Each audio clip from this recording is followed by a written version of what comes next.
যদি আপোনালোকৰ ভূমিপুত্ৰ চাৰ্টিফিকেট আছে তেতিয়াহ'লে আপোনালোকে ইয়েছ কৰিব, যদি নাই তেতিয়াহ'লে ন' কৰিব। যদি আপোনালোকে এপ্লাই কৰিছে তেতিয়াহ'লে আপোনালোকে ইয়েছ কৰি দিব, তেতিয়াহ'লে একনলেজমেণ্ট নাম্বাৰটো দি দিব। যদি কৰা নাই তেতিয়াহ'লে আপোনালোকে যদি এপ্লাই কৰিব বিচাৰি আছে তেতিয়াহ'লে ইয়েছ কৰি দিব। ইয়েছ কৰাৰ পিছত এটা চাওক এপ্লাই ইন দ্য ভূমিপুত্ৰ চাৰ্টিফিকেট, আপোনালোকে এইটোত যদি ক্লিক কৰি দিয়ে তেতিয়াহ'লে আপোনালোকে নতুনকৈ আবেদন কৰিব পাৰে। কাৰণ একচনা বা চৰকাৰী মাটিৰ কাৰণে আবেদন কৰিবলৈ যদি আপোনালোকৰ ভূমিপুত্ৰ হয় তেতিয়াহ'লে চাৰ্টিফিকেট কাৰণে আপোনালোকৰ সকলো কাৰণে প্ৰয়োজন। পুনৰবাৰ সকলোকে ডিজি ইনফো আছাম চেনেললৈ স্বাগতম জনালোঁ। আজি আপোনালোকক কেইটামান ইম্পৰ্টেণ্ট বিষয় কেইটামান আজি আপোনালোকক লগত আলোচনা কৰিম, যিখিনি আপোনালোকে তজি বা চৰকাৰী মাটি হওক বা একচনা মাটি হওক আপোনালোকে আবেদন কৰাৰ সময়ত আপোনালোকে যিখিনি প্ৰয়োজন হয় বা যিখিনি আপোনালোকে অসুবিধা পাই আছে, ইয়াত আপোনালোকে কেইটামান মোক কুৱেশ্যন কৰিছিলে যে সেইখিনি আপোনালোকে কৰিব পাৰিবনে নাই। এতিয়া চাওক যে চৰকাৰী মানুহ যদি আছে, আপোনালোকে যদি চৰকাৰী চাকৰি আছে তেতিয়া আবেদন কৰিব পাৰিবনে নাই, সকলো ডিটেইলছ আপোনালোক জনাম। তাৰপিছত কিছুমানে খাজনা ৰচিদ নাই বুলি কৈছে, তেওঁলোকে আবেদন কৰিব পাৰিবনে নাই। তাৰপিছত কিছুমানৰ পে'মেণ্ট কৰাত প্ৰব্লেম পাই আছে।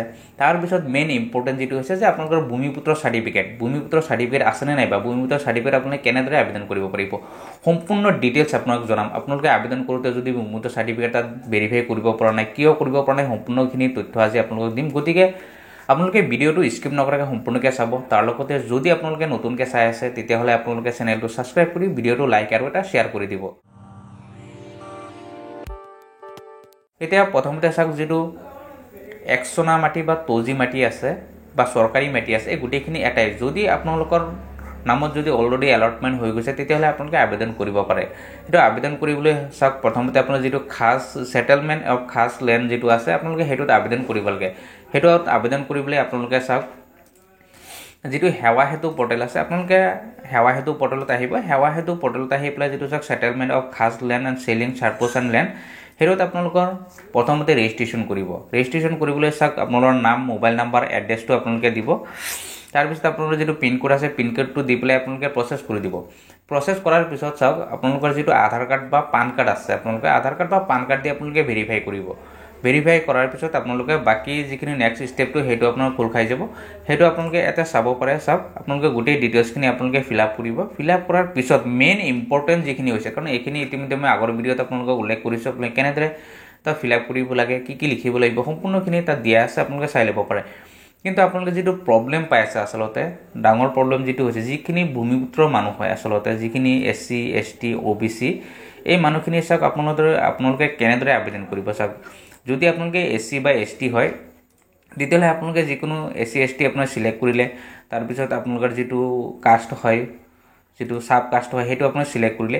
এতিয়া ইয়াত চাওক আপোনালোকে ইম্পৰ্টেণ্ট যিটো হৈছে, চাওক ডু ইউ অলৰেডি হেভ ভূমিপুত্ৰ চাৰ্টিফিকেট। যদি আপোনালোকৰ ভূমিপুত্ৰ চাৰ্টিফিকেট আছে তেতিয়াহ'লে আপোনালোকে ইয়েছ কৰি দিব। তাৰপিছত ইয়েছ কৰাৰ পিছত আপোনালোকে ইয়াত চাওক ভূমিপুত্ৰ চাৰ্টিফিকেট নাম্বাৰটো বিচাৰিছে, আপোনালোকে এই ভূমিপুত্ৰ চাৰ্টিফিকেট নাম্বাৰটো আপোনালোকে বহাই দি পেলাই ভেৰিফাই কৰিব। এতিয়া আপোনালোকৰ কিছুমান প্ৰব্লেম পাই আছে যে ভেৰিফাই নহয়। এতিয়া ভেৰিফাই কিয় নহয় সেই সম্পূৰ্ণ ডিটেইলছ আপোনালোকক জনাম। তাৰপিছত চাওক যদি আপোনালোকৰ ভূমিপুত্ৰ চাৰ্টিফিকেট নাই তেতিয়াহ'লে আপোনালোকে ন' কৰি দিব, একো আপোনালোকৰ টেনশ্যন নহয়, ন' কৰি দিব। তাৰপিছত চাওক যদি আপোনালোকে ভূমিপুত্ৰ চাৰ্টিফিকেটৰ কাৰণে যদি আবেদন কৰিছিলে তেতিয়াহ'লে ইয়েছ কৰিব।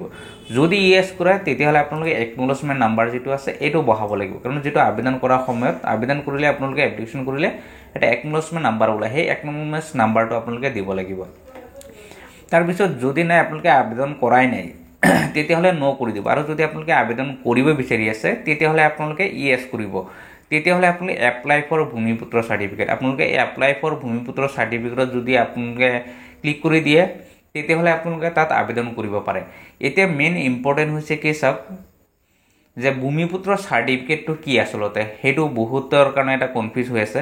এতিয়া ভূমিপুত্ৰ চাৰ্টিফিকেটটো চাওক, ইয়াতে আপোনালোকে চাব পাৰে। ভূমিপুত্ৰ চাৰ্টিফিকেটটো হৈছে কি, আচলতে আপোনালোকৰ যিটো কাষ্ট চাৰ্টিফিকেট হয় সেইটো হৈছে কাষ্ট চাৰ্টিফিকেট। কাৰণ আপোনালোকে এপ্লাই ফৰ ভূমিপুত্ৰ যদি ক্লিক কৰে তেতিয়াহ'লে আপোনালোকে গম পাব, ইয়াতে চাব সেৱা সেতু পৰ্টেল যিটো আছে ইয়াতে আপোনালোকে আবেদন কৰিব পাৰিব। ইয়াতে চাওক অলৰেডি ইয়াতে আহি গৈছে, এইটো চাওক কাষ্ট চাৰ্টিফিকেট। যিটো আপোনালোকে যদি কাষ্ট চাৰ্টিফিকেট এতিয়ালৈকে এপ্লাই কৰা নাই তেতিয়াহ'লে এইটো কাষ্ট চাৰ্টিফিকেটো এপ্লাই কৰিব পাৰে। কাৰণ SC ST OBC কাৰণে তেওঁলোকৰ ভূমিপুত্ৰ চাৰ্টিফিকেট যিটো এইটো কাষ্ট চাৰ্টিফিকেটেই হয়। আপোনালোকে এই কাষ্ট চাৰ্টিফিকেট যদি এতিয়ালৈকে বনোৱা নাই তেতিয়াহ'লে আপোনালোকে এপ্লাই কৰিব পাৰে। তাৰপিছত এতিয়া চাওক যিটো মেইন প্ৰব্লেম যিটো হৈছে যে ভূমিপুত্ৰ চাৰ্টিফিকেট যদি আছে, মানে অলৰেডি যদি কাষ্ট চাৰ্টিফিকেট আছে তেতিয়াহ'লে আপোনালোকে ইয়াত চাৰ্টিফিকেট নাম্বাৰটো দি পেলাই ভেৰিফাই কৰিব লাগে। এতিয়া চাওক যদি চাৰ্টিফিকেট নাম্বাৰটো দি পেলাই যদি আপুনি ভেৰিফাই কৰিব বিচাৰিছে যে ভেৰিফাই হোৱা নাই, এইটো কিয় হোৱা নাই? কাৰণ কাষ্ট চাৰ্টিফিকেট হৈছে কি চাওক, এটা হৈছিলে আগতে অফলাইনৰ চাৰ্টিফিকেট আছিলে আৰু এটা বৰ্তমান সময় হৈছে কি ডিজিটেল চাৰ্টিফিকেট। যিটো আপোনালোকৰ ডিজিটেল চাৰ্টিফিকেট যিটো আছে এইটোহে ভেৰিফাই হ'ব, অফলাইনৰ যিটো চাৰ্টিফিকেট আছে সেইটো ভেৰিফাই নহয়। ইয়াত আৰু কেইটামান আপোনালোকে চাব লাগিব, আপোনালোকৰ যিটো নাম আছে এপ্লিকেশ্যন যোনে কৰিছে, যাৰ নামত এপ্লিকেশ্যন কৰিছে তাৰ নামটো কাষ্ট চাৰ্টিফিকেটৰ লগত ছেম থাকিব লাগিব, তেতিয়াহে আপোনালোকৰ ইয়াত ভেৰিফাই হ'ব। আৰু যিটো ডিজিটেল চাৰ্টিফিকেট হয় সেইটো ভেৰিফাই হৈ যায় আৰু আপোনালোকৰ নামটো আপোনাৰ ছেম থাকিব লাগিব। আৰু কিছুমান হয় কেতিয়াবা আপোনালোকৰ যদি নেটৱৰ্কৰ প্ৰব্লেম থাকে, চাৰ্ভাৰ ইছ্যু থাকে, তেতিয়া ওৰকম প্ৰব্লেম দিয়ে। কিন্তু যদি ডিজিটেল চাৰ্টিফিকেট বা আপোনালোকৰ নামটো যদি ছেম থাকে তেতিয়াহ'লে আপোনালোকৰ ভেৰিফাই হৈ যাব। যদি এতিয়ালৈকে আপোনাৰ ডিজিটেল চাৰ্টিফিকেট নাই, অফলাইনৰ যদি চাৰ্টিফিকেট আছে তেতিয়াহ'লে আপোনালোকে এইটো ভেৰিফাই নহ'ব। গতিকে আপোনালোকে তাত ন' কৰি দিব, ন' কৰি দিলে আপোনালোকৰ কাৰণে প্ৰব্লেম নহয়। আৰু যদি আবেদন কৰাও নাই এপ্লাই, তেতিয়াহ'লে বাকীখিনি চব আপোনালোকে ন' কৰি দিব, কোনো প্ৰব্লেম নহয়। আপোনালোকে ন' কৰি পেলাই আপোনালোকে বাকী যিখিনি আছে এড্ৰেছ যিখিনি আছে সেইখিনি আপোনালোকে ধুনীয়াকৈ ফিল আপ কৰিব, ফিল আপ কৰি পেলাই আপোনালোকে নেক্সট কৰি দিব। তে নেক্সট কৰাৰ পিছত চাওক ইয়াত চাৰ্টিফিকেট বিচাৰিছে, চাৰ্টিফিকেটটো মাষ্ট বি, কাৰণ আপোনালোকে চাওক যিটো কাষ্ট চাৰ্টিফিকেট অলৰেডি যিটো আপোনালোকে চিলেক্ট কৰিলে কাষ্টটো SC ST OBC, তেতিয়াহ'লে ইয়াত কাষ্ট চাৰ্টিফিকেট অলৰেডি বিচাৰিছে। আপোনালোকে অফলাইনৰ যিটো চাৰ্টিফিকেট আছে সেইটো আপোনালোকে ইয়াত দি দিব পাৰে, কোনো প্ৰব্লেম নহয় যদি ডিজিটেল নাই। কাৰণ ডিজিটেল থাকিলে আপোনালোকে তাত ভেৰিফাই কৰিব পাৰিব, আৰু যদি ডিজিটেল নাই তেতিয়াহ'লে ভেৰিফাই নহয়, আপোনালোকে ন' কৰি দিব। ন' কৰি পেলাই আপোনালোকে ইয়াতে আপলোড কৰি দিব। তাৰ লগতে আপোনালোকে যিখিনি ডকুমেণ্টছ, বাকী যিখিনি ডকুমেণ্টছ বিচাৰিছে, আপোনাৰ যিটো খাজনা ৰচিদ আছে, খাজনা ৰচিদটো আপোনালোকে দি দিব। তাৰপিছত বাকী যিখিনি ডকুমেণ্টছ আছে, আপোনাৰ আধাৰ কাৰ্ড, ভোটাৰ ID বা আপোনালোকৰ যিটো এফিডেভিট যদি আগতে কৰা হৈ আছিলে, আপোনালোকে সেইটো ইয়াত PDF বনাই আপলোড কৰি দিব।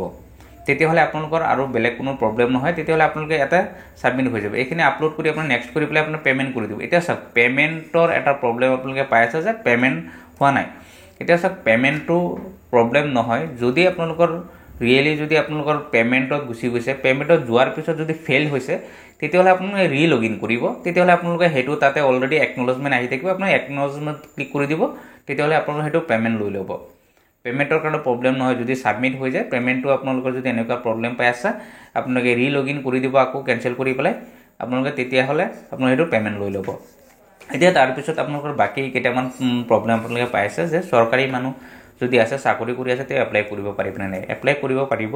যদি তেওঁ অন্য জেগাত কোনো মাটি নাথাকে, মেধিপট্টা মাটি নাথাকে, তেতিয়াহ'লে তেওঁ এপ্লাই কৰিব পাৰে, বা তেওঁৰ নামত যদি নকৰে তেওঁৰ ফেমিলি নামতো তেওঁ এপ্লাই কৰিব পাৰে।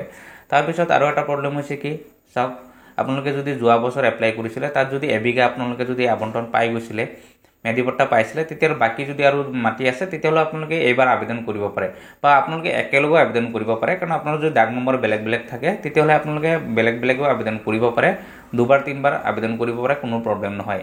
তাৰপিছত বা আপোনালোকৰ ফেমিলিৰ বেলেগৰ নামতো আপোনালোকে আবেদন কৰি দিব পাৰে। সেইটো কাৰণে আপোনালোকে ইয়াত ছিষ্টেমবিলাক আছে, আপোনালোকে এক্সট্ৰাকৈ আবেদন কৰি দিব, সেইটো আপোনালোকে হৈ যাব। তাৰপিছত কিছুমানে কি হৈছে খাজনা ৰচিদ এতিয়ালৈকে পোৱা নাই। তো খাজনা ৰচিদ যদি নাপায় তেতিয়া চাওক খাজনা ৰচিদটো আপোনালোকৰ ইয়াত মেনুটি নহয়, আপোনালোকে তাত যিকোনো বেলেগ ডকুমেণ্টছ দিব পাৰে, বা আপোনালোকে ব্লেংক দি পেলাই হ'লেও আপোনালোকে তাত ছাবমিট কৰি দিব পাৰে। কিন্তু এটা কথা, আপোনাৰ যিটো দাগ নম্বৰ আছে, আচলতে দাগ নম্বৰটো আপোনালোকৰ লাগিবই। সেইটো দাগ নম্বৰত আপোনাৰ নামটো থাকিব লাগিব, বা আপোনালোকৰ পৰিয়ালত যিকোনো মানুহৰ এজনৰ নাম থাকিব লাগে। কাৰণ যিটো দাগ নম্বৰত আপুনি আবেদন কৰিব সেই দাগ নম্বৰটো আপোনাৰ নিজৰ হ'ব লাগিব, তেতিয়াহে আপোনালোকে পাৰিব। কাৰণ বাকী আপোনালোকৰ যিটো চাওক আকৌ 3 পুৰুষৰ যিটো ডকুমেণ্টছ আছে, আচলতে 3 পুৰুষৰ ডকুমেণ্টছখিনি অলৰেডি চবৰে হাতত নাথাকে। সেইটো হৈছে কি চাওক, প্ৰথম যেতিয়া বসুন্ধৰা 2.0 যেতিয়া আবেদন কৰা হৈছিলে, নেক্সট যেতিয়া ছাবমিট কৰিব লগা হ'ল তাত এফিডেভিট ছাবমিট কৰিব লগা হ'ল। তাত এফিডেভিট উল্লেখ কৰা হৈ আছে যে কিমান দিনৰ পৰা ইয়াত বসবাস কৰি আছে, তাৰ লগতে গাঁওবুঢ়াই যিটো চাৰ্টিফিকেট দিছে, গাঁওবুঢ়াই তাত উল্লেখ কৰা আছে যে গাঁওবুঢ়াই ধুনীয়াকৈ লিখি দিয়ে তেওঁ ইয়াত কিমান বছৰ ধৰি ইয়াত আছে। সেইখিনি মিলাইহে গোটেইখিনি আপোনালোকৰ 3 পুৰুষৰ যিটো ডকুমেণ্টছ বিচাৰিছে সেইখিনি আপোনালোকে তেনেদৰে মিলাব লাগিব। কাৰণ যদি নাই আপোনালোকে এফিডেভিট দিব লাগিব, গাঁওবুঢ়াৰ চাৰ্টিফিকেট দিব, তাৰপিছত লিগেচি আছে যদি ভোটাৰ লিষ্টবিলাক আছে সেইখিনি আপোনালোকে দিব, দি পেলাই আপোনালোকে সেইবিলাক ছাবমিট কৰিব, সেইখিনি দি আপোনালোকৰ হৈ যাব। তাৰপিছতো যদি আপোনালোকৰ এনেকুৱা আৰু কিবা প্ৰব্লেম পায় আবেদন কৰোঁতে, তেতিয়াহ'লে আপোনালোকে বাকী ভিডিঅ'ত আপোনালোকে কমেণ্ট কৰিব পাৰে। বাকীখিনি আপোনালোকে নেক্সট ভিডিঅ'ত আপোনালোকে সেইখিনি চলিউশ্যন কৰিবলৈ চেষ্টা কৰিম। ধন্যবাদ।